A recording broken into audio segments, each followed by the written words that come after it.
Bonsoir à tous, j'espère que vous allez bien. Comme d'habitude, si vous voyez bouger ici ou des petites bottes, c'est normal, hein, c'est les perroquets qui dorment. C'est trop mignon. C'est le moment préféré de la journée. Ils respirent, on pose souvent la question, c'est eux-mêmes qui y vont, hein, c'est pas moi qui les force. Ils ont l'habitude depuis tout petit, ils sont tac tac, là. Et vous voyez, ils veulent vraiment pas sortir, ils veulent rester bien au chaud. Donc, mis à part les perroquets, qu'est-ce qui se passe? Il se passe que j'ai envie de tester quelque chose. Il se pourrait que j'ai testé avant la vidéo, car je n'étais pas du tout sûr de moi. Et ce que je vais vous présenter, c'est ce qu'il y avait dans cette boîte. Donc ceux qui parlent le mandarin, parce qu'il me semble que c'est du mandarin et non du japonais, ils vont tout de suite comprendre. C'est un objet que j'ai acheté quand je suis allé au Japon en 2017. Donc vous commencez à me connaître, je suis fan des stylos plumes et des perroquets. Mais aussi autre chose dont je suis très fan, dont je n'ai jamais fait, c'est tout ce qui est calligraphie chinoise, japonaise, coréenne, et ainsi de suite. Pourquoi je n'ai jamais fait? Parce que je sais que je vais être une tanche.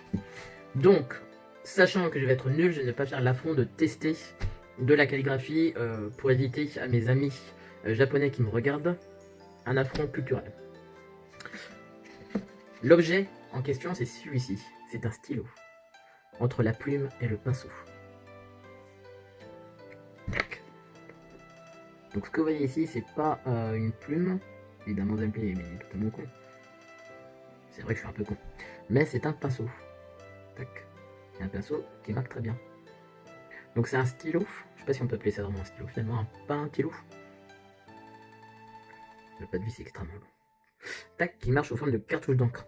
Donc c'est de l'encre classique. Pour moi, c'est de l'encre vraiment encre de Chine, donc type très liquide.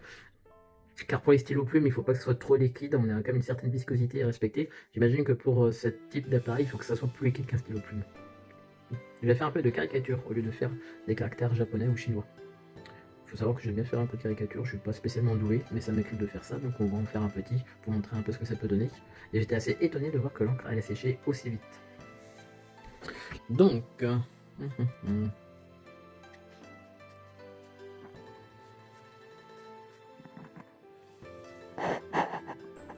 Vous voyez, le trait c'est vraiment très vite. Même pour moi qui suis gaucher, je pourrais facilement passer par-dessus. Tac tac tac. Je suis vraiment assez bluffé à la qualité de l'encre pour des traits aussi épais qui sèchent aussi vite, c'est quand même assez incroyable. Et si j'écris un peu, là par exemple, je suis gaucher donc c'est très compliqué pour moi.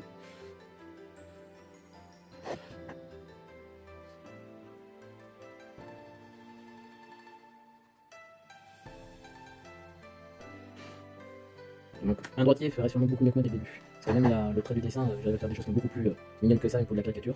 Et là c'est pas du tout très fluide. Mais en tout cas ce qui m'intéresse c'est vraiment l'épaisseur du trait sur lequel je peux jouer parce que je peux vraiment faire des tout petits traits fins, pas plus fins que ça. Tac tac tac. Et vraiment après faire un tac. Et regardez, il y a la vitesse où c'est l'encre. C'est impressionnant. On voit un peu en vidéo mais c'est impressionnant. Voilà.